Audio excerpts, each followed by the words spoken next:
it had never occurred to me in the past that natural language processing could also be used in climate change. AI and machine learning, both extremely powerful tools in this battle, but ultimately climate change is such a big problem that it's going to take all hands on deck. Climate change is a global problem that has local impact that disproportionately affects disenfranchised and vulnerable communities.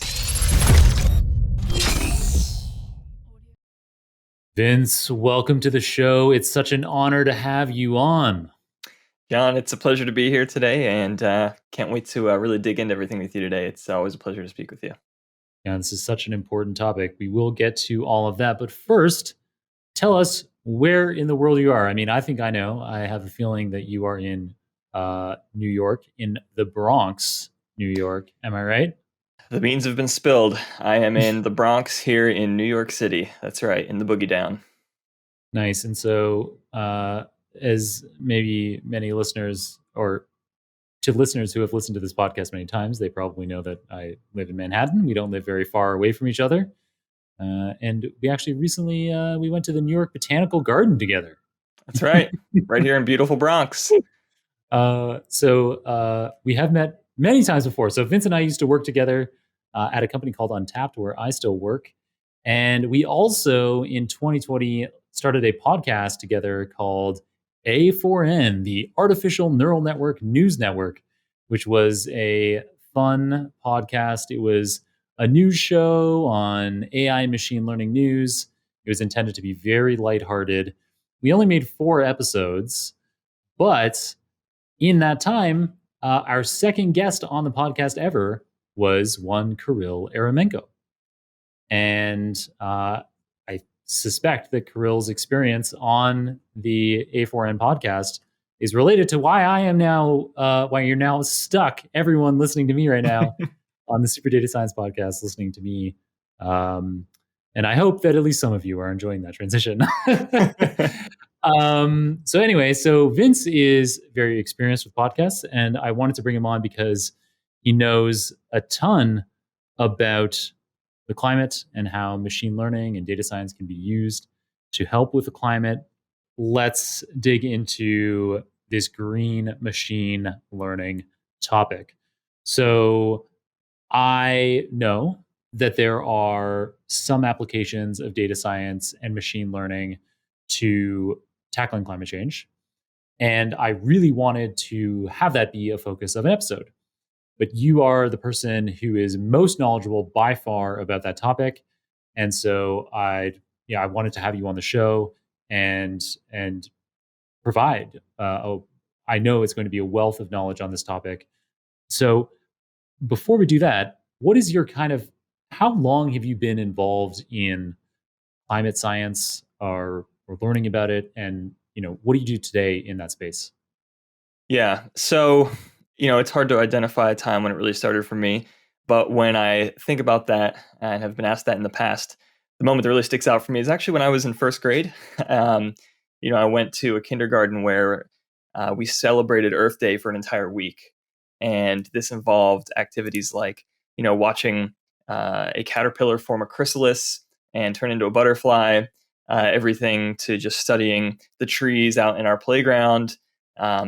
And just in general, just being very observant of the natural surroundings that we enjoyed and really paying attention to them and how we interacted with them and how we shared a space on the planet with them rather than thinking of them as just a product that we could consume or a resource that we could consume for our own bennet. I love eating caterpillars. Oh, so delicious. So delicious. Right as soon as they make the chrysalid. It's so crunchy. Big fan of the legs myself. They help with all these extra ones once they turn into butterflies. So. I actually don't even know if that's true, but where do they go? Yeah. But in general, I think that's sort of laid the foundation for just my thinking about our interaction with and engagement with the natural world. Yeah. But you said in the first grade, and then so did something happen in the first grade that you were like, because you said, so this whole story was kindergarten. Oh, yeah, it was first grade. I'm sorry. Oh, it was the first grade. Yeah. Oh, sorry. I thought you were going to It was say, the same place I went for kindergarten. So I thought the story was going to go to something like, in kindergarten, we had Earth Day for a full week and we really observed Earth. And then when I got to the first grade, we just studied math the whole time through the entire Earth week. And we didn't even acknowledge Earth Day. And that's when I realized I needed to be a climate advocate because people weren't listening. We're just doing math. I don't know. Something like that. I thought that was going to happen. I don't know why. Anyway, so you met the first grade. Okay, cool. Yeah. yeah. And then, when I was in 10th grade, actually, we had a park in my town. Still have a park in that town to an extent. And that park was previously underwater in the Delaware River in Pennsylvania. And it was formed as a park when, I believe in the early 1900s, a creek, a canal was formed off the Delaware River, and that channeled water away from where this low-lying land later emerged. And there was a series of locks that would prevent that canal from overflowing its banks.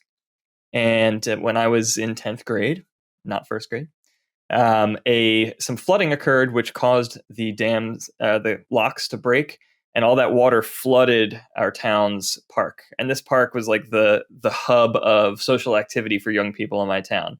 It had a swimming pool and a giant wooden playground for the kids. And it was under, I want to say, 8 to 10 feet of water, which decimated this shared public space for our entire town. Collapsed the swimming pools, destroyed all of the dugouts for Little League. And, that was a moment when I realized, wow, like this is a very tangible example of how a changing climate can really destroy resources that are vital to a community. And from then on, going into college and being involved with climate activism in my university, at Drexel University in Philadelphia, I always kind of carried that passion with me. And after school, I actually had a career for about 6 years working in surgery and brain and spine surgery, and was really interested in machine learning and AI just from reading pop science books mostly. And I thought, wow, this seems like a really powerful tool. And I want to study this and learn more about this and find ways to apply this to the climate problem. And that's what eventually led me into the space and a career change and led me into your arms. And yeah, so your first data science job was with us at Untapped.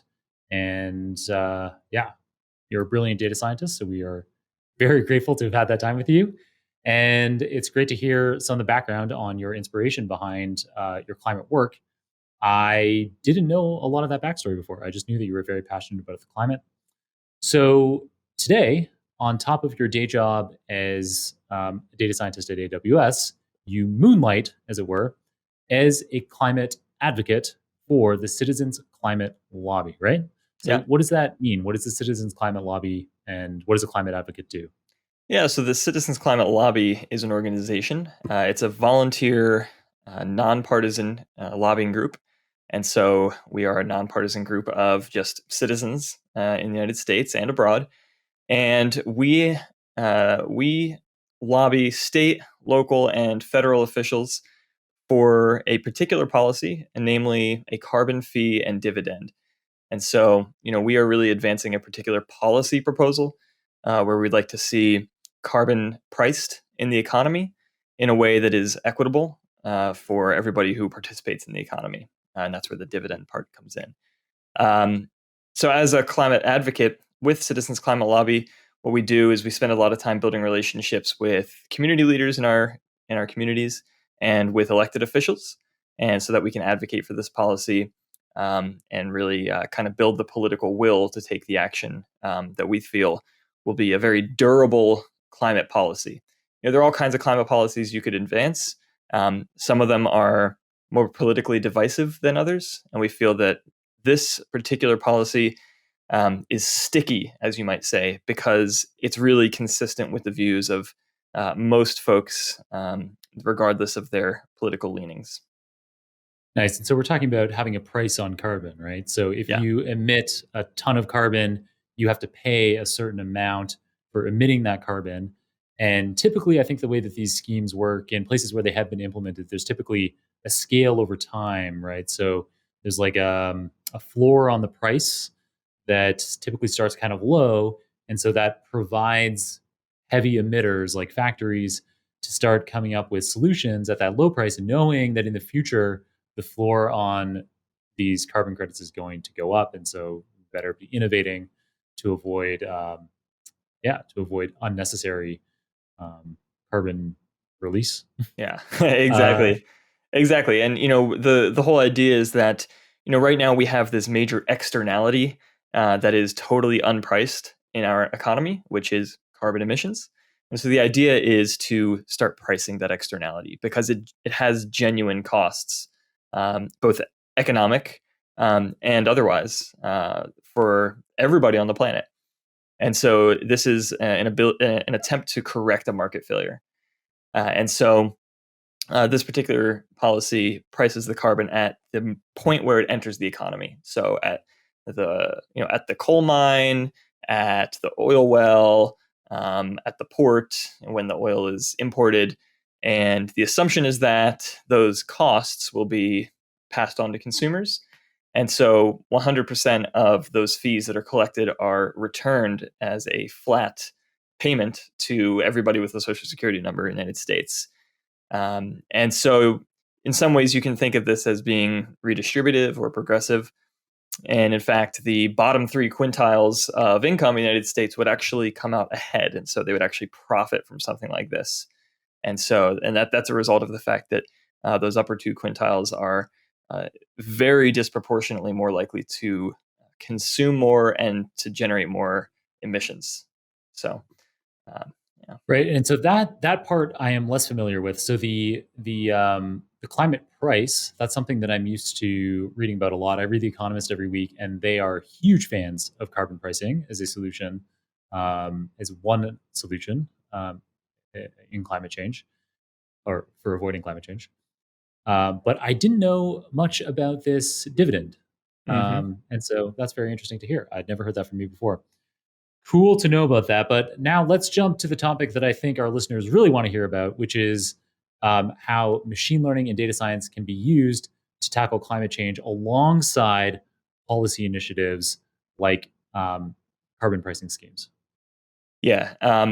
Before I go into any specifics, I just want to make really clear that AI and machine learning, both extremely powerful tools in this battle. But ultimately, climate change is such a big problem that it's going to take all hands on deck.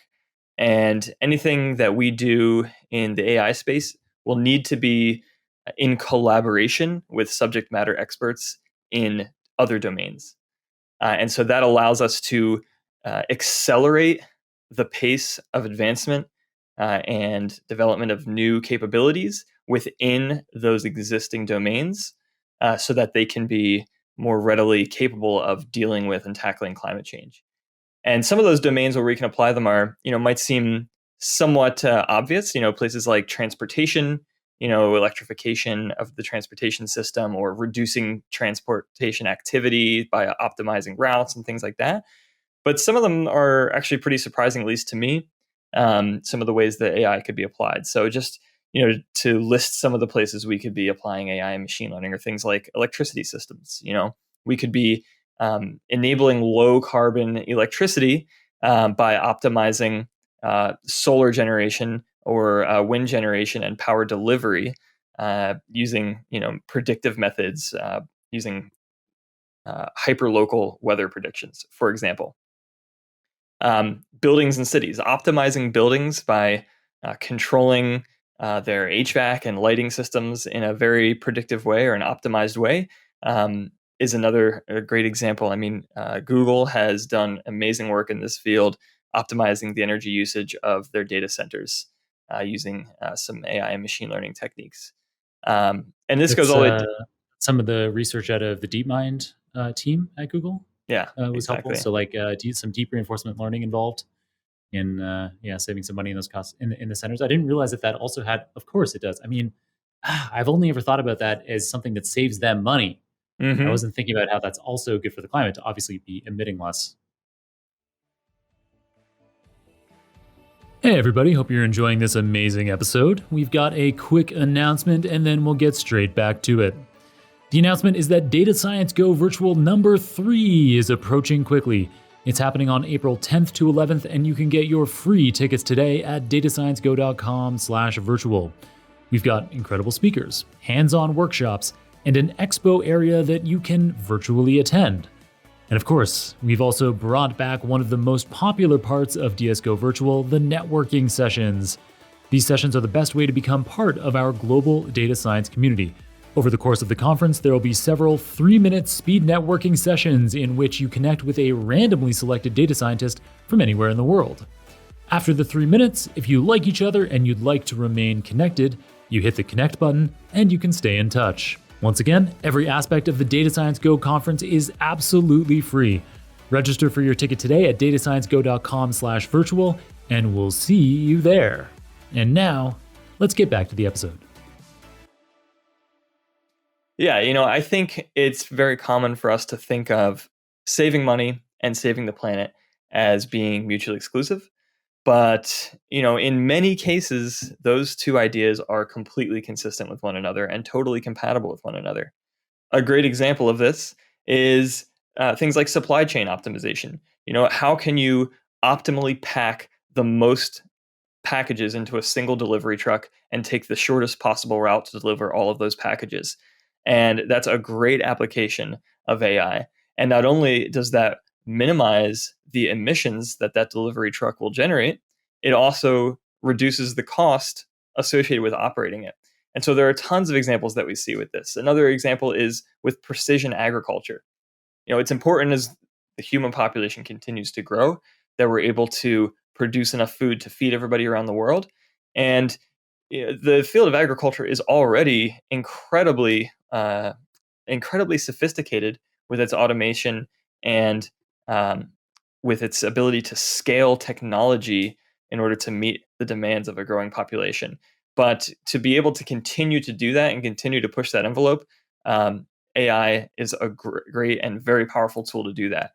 Using computer vision to help identify sickness in plants or be able to extract plants from the ground to reduce manual labor would allow you to scale your farming operations. And in a similar vein, vertical farming is another place where there's a lot of opportunity for us to leverage automation and AI.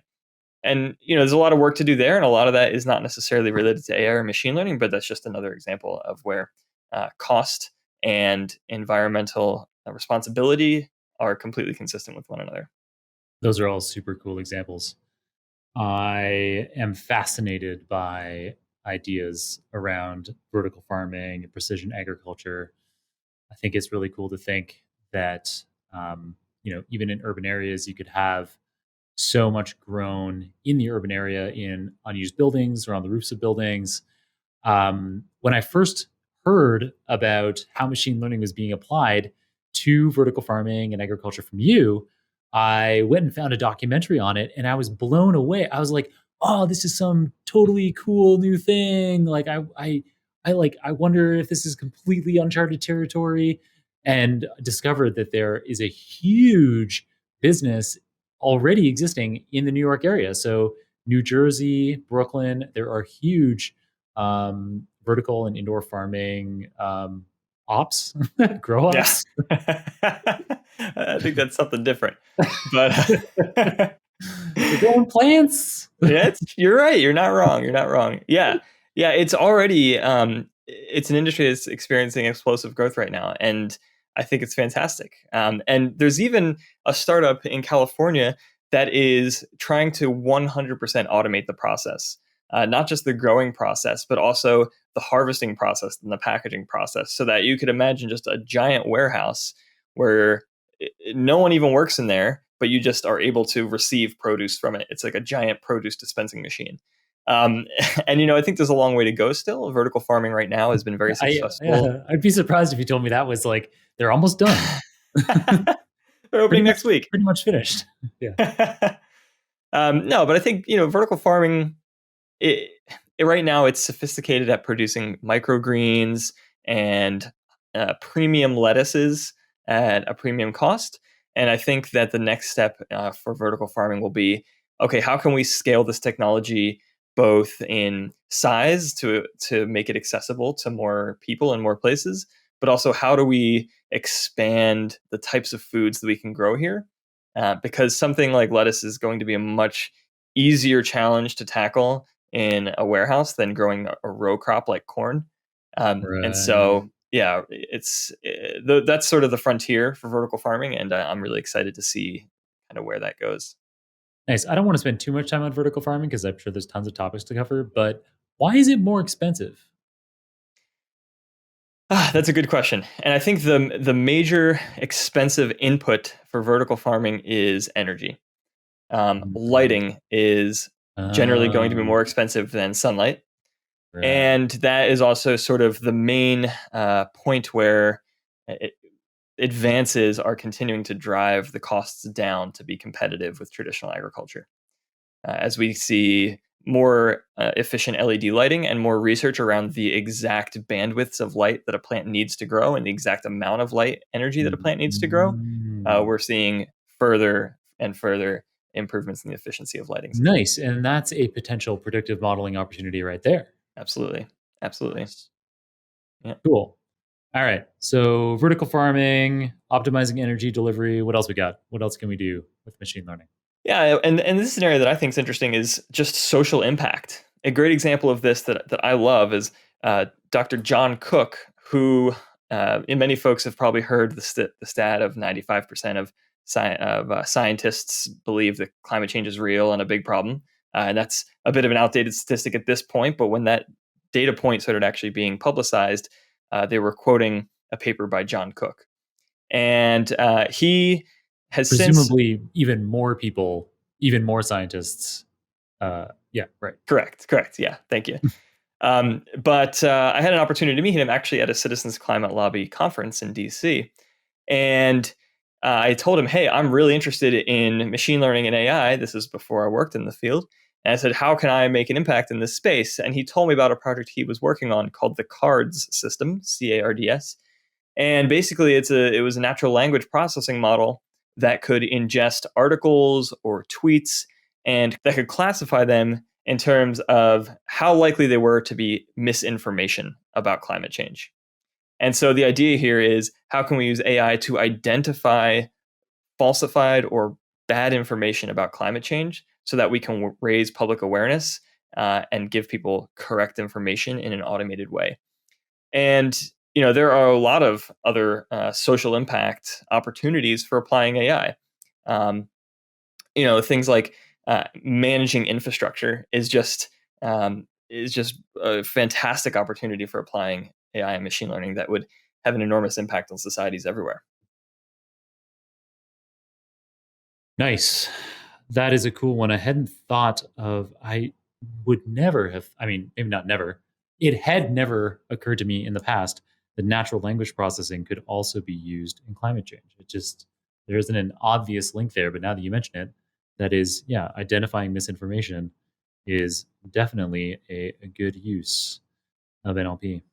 Yeah, and there are a lot of surprising ways that AI and machine learning can be applied here, and perhaps some that are not so surprising. And I think a good example there is in climate modeling. We have a ton of existing models that some use machine learning and some don't to try to predict what the climate will look like depending on different input parameters. And generally, what we do is we build a big ensemble of all of those models and try to use those as a way to form some sort of consensus over time.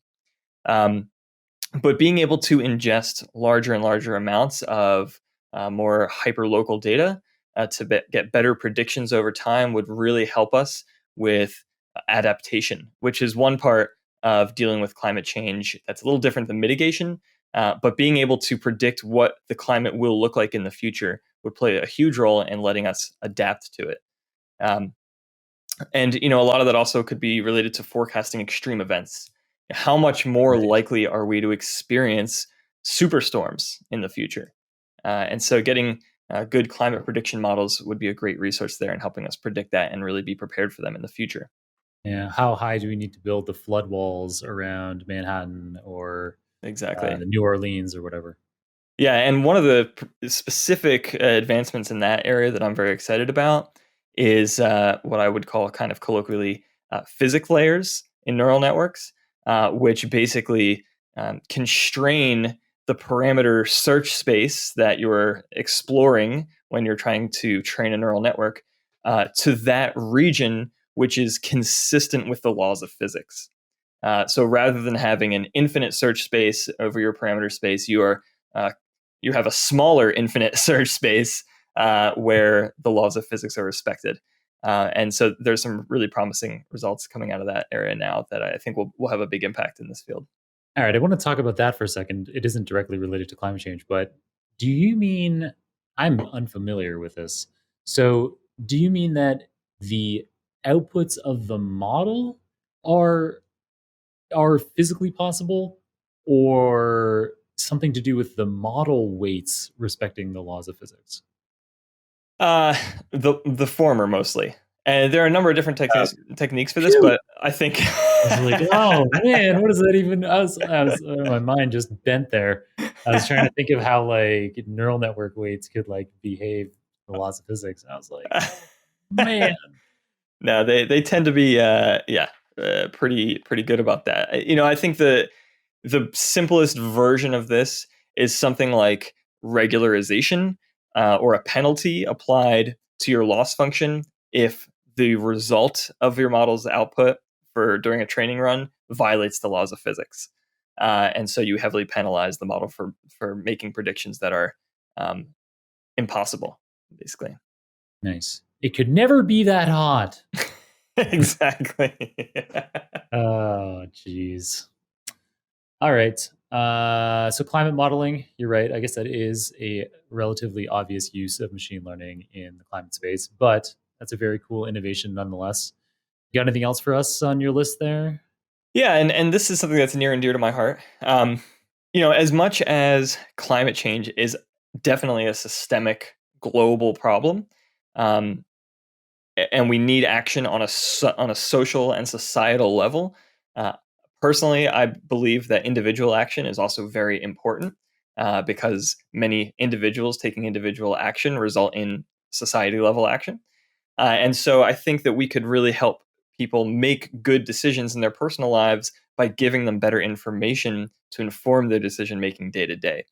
An example of that, is simply finding a way to help us make better consumption choices day to day in terms of environmental impact. If I go to the grocery store today and I pick up an apple or I pick up a steak, there's nothing there telling me what the environmental footprint might be to consuming one of Ooh, those. oh, cool. I hadn't thought of that before. So it would be like nutrition information. So in New York City for a while now, it has been required that if you're a restaurant of a certain size, you have to publish the calorie count next to any food item. And so you could have the same thing for like carbon emissions or something, right? Exactly. And it doesn't need to be perfect, but like having some sense that like, this Macintosh apple, 2/3 of the crop is destroyed on its way to the grocery store versus this Fuji apple, which is much more efficient. Just having some qualitative way to compare these two might make me choose one apple versus the other, which Right. is a great way to tie financial incentives to environmental outcomes. But also just helping me as a consumer choose between, an apple or a steak and tofu if I'm into tofu. Just understanding what the actual effects are on the planet from my consumption decisions, and not just with food, with anything. And we could be using machine learning or AI to sort of model these phenomena and just get a sort of qualitative or quantitative understanding of what the impacts are of our consumption choices. Nice. That's cool. I think that brands, some aware brands, particularly in areas that might have questionable green standards. So, for example, something that might surprise listeners, and you might actually know this stat much more than me, Vince, but almonds use up a crazy amount of water.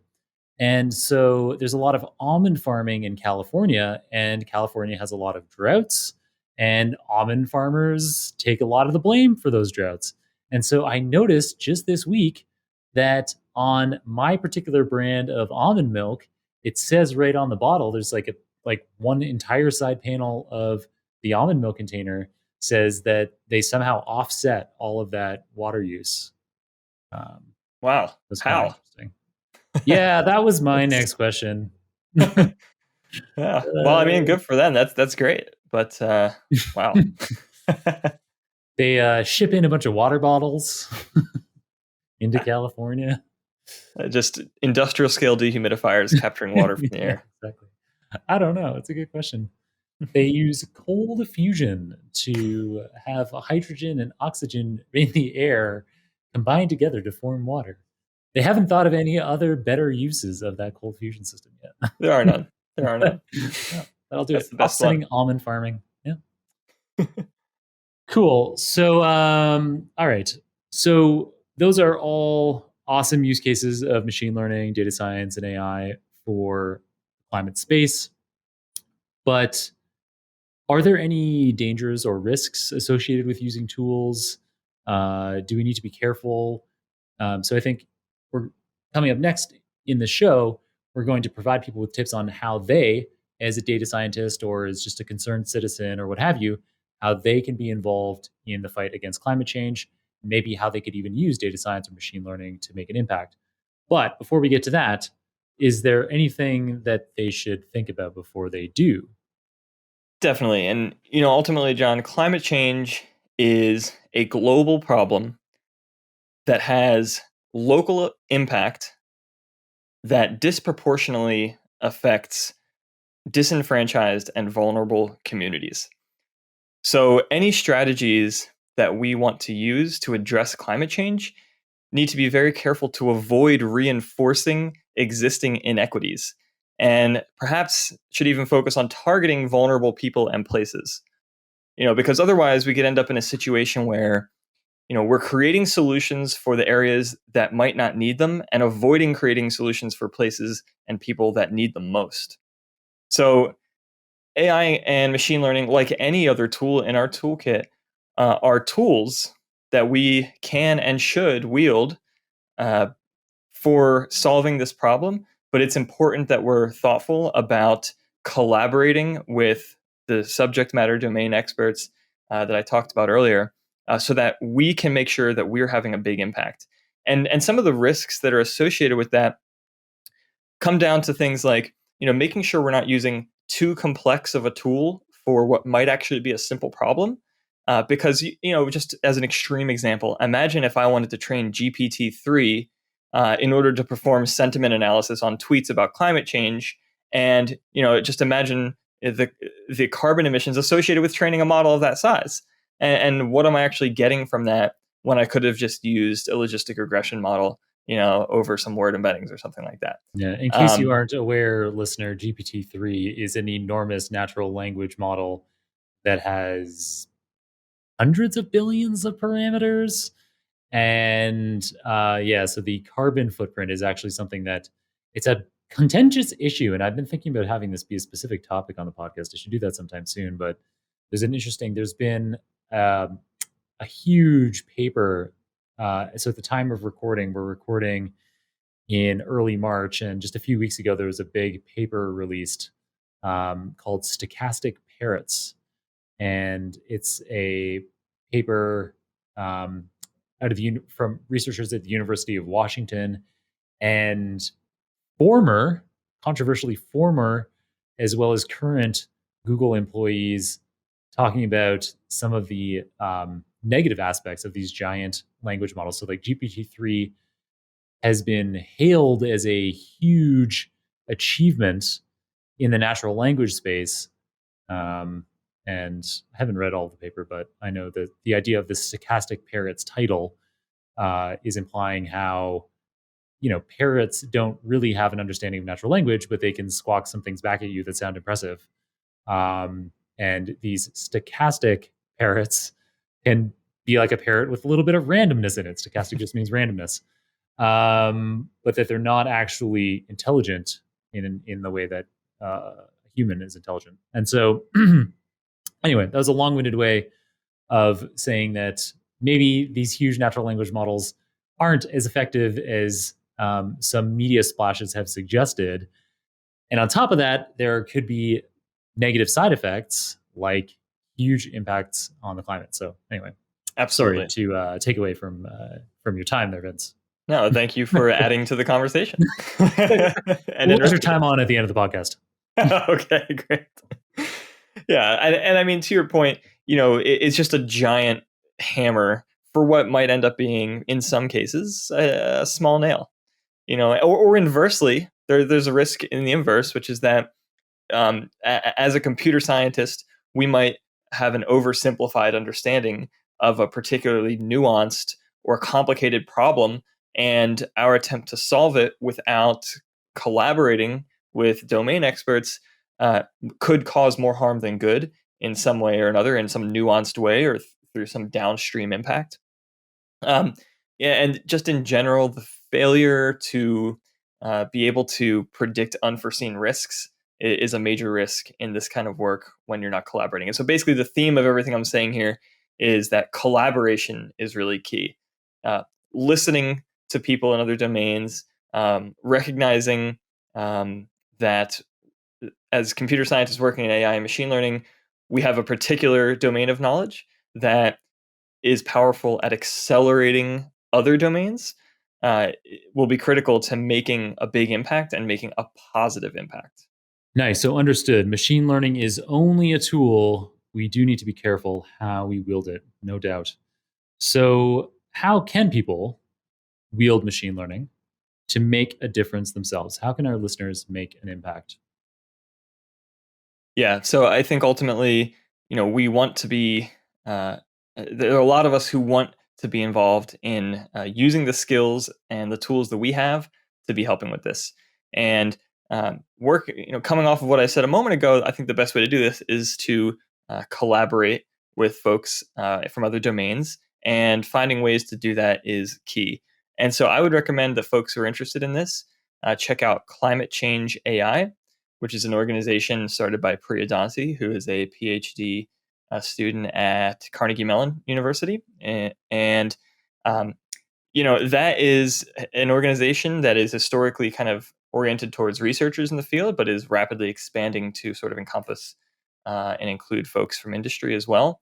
And there are a lot of opportunities there to network and connect with collaborators and find ways to have a great impact and to just learn more about where the need is.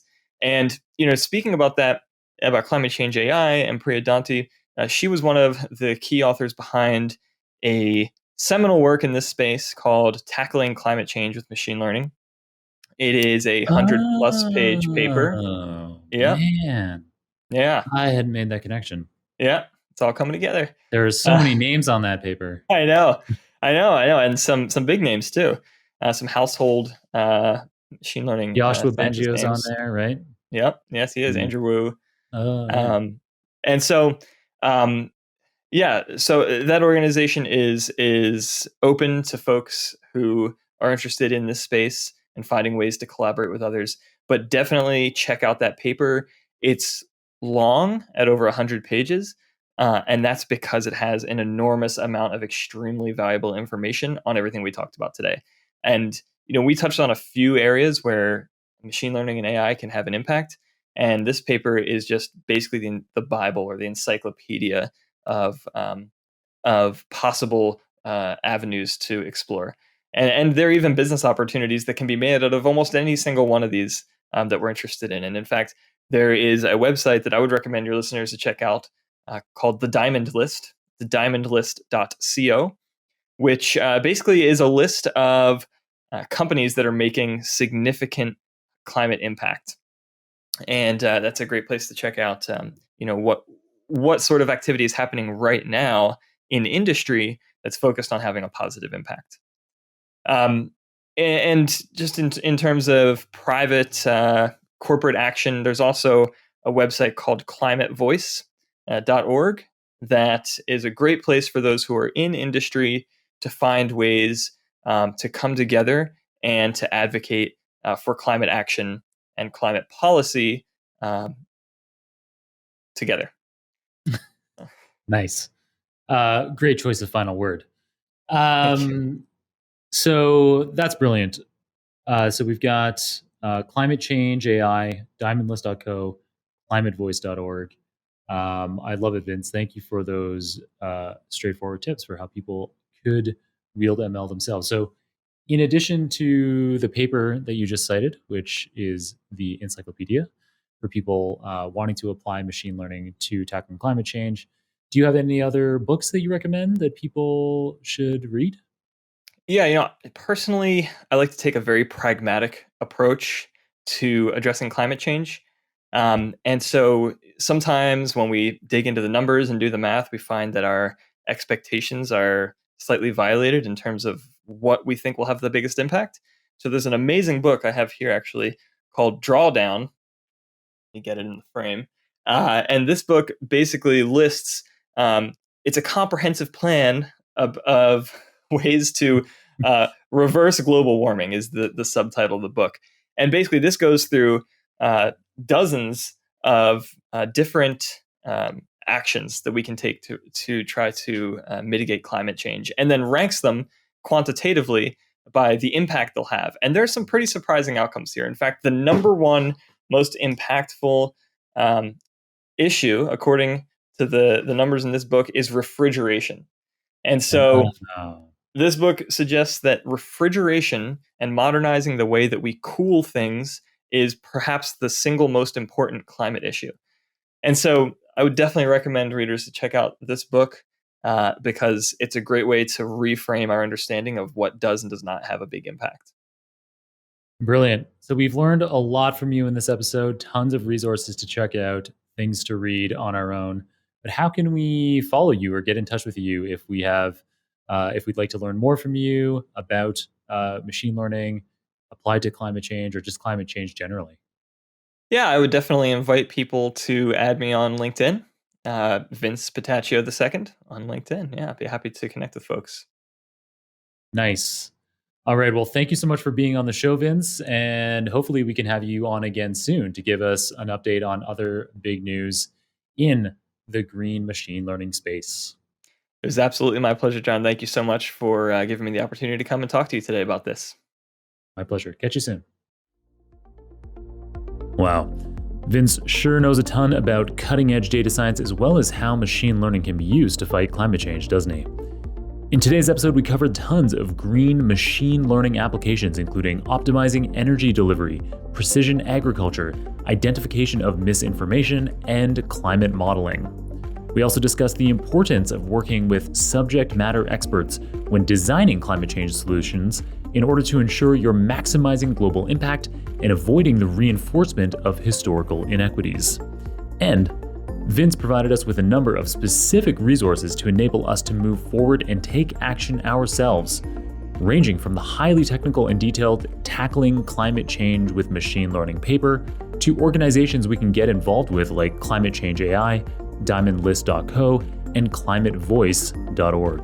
As always, you can get all the show notes, including the transcript for this episode, any materials mentioned on the show, and URLs for Vince's LinkedIn profile at superdatascience.com/459. That's superdatascience.com/459. If you enjoyed this episode, I'd of course greatly appreciate it if you left a review on your favorite podcasting app or on YouTube, where we have a high fidelity smiley face-filled video version of this episode. I also encourage you to follow or tag me in a post on LinkedIn or Twitter, where my Twitter handle is @JohnCroneLearns, to let me know your thoughts on this episode.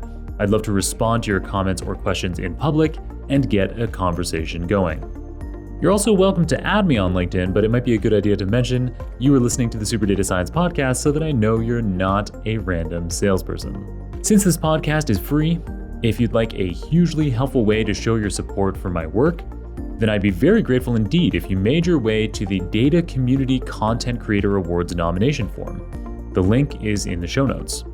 Of course, we'd love you to nominate the Super Data Science podcast for Category 7, the podcast or talk show category. I'd also love my name, John Crone, nominated for Category 8, the textbook category, for my book, Deep Learning Illustrated. And finally, I'd also love my name, again, John Crone, nominated for Category 2, the Machine Learning and AI YouTube category for my YouTube channel, which contains tons of free videos on deep learning, linear algebra applications, and machine learning libraries. All right. Thanks to Ivana, Jaime, Mario, and JP on the Super Data Science team for managing and producing another great episode today. Keep on rocking it out there, folks, and I'm looking forward to enjoying another round of the Super Data Science podcast with you very soon.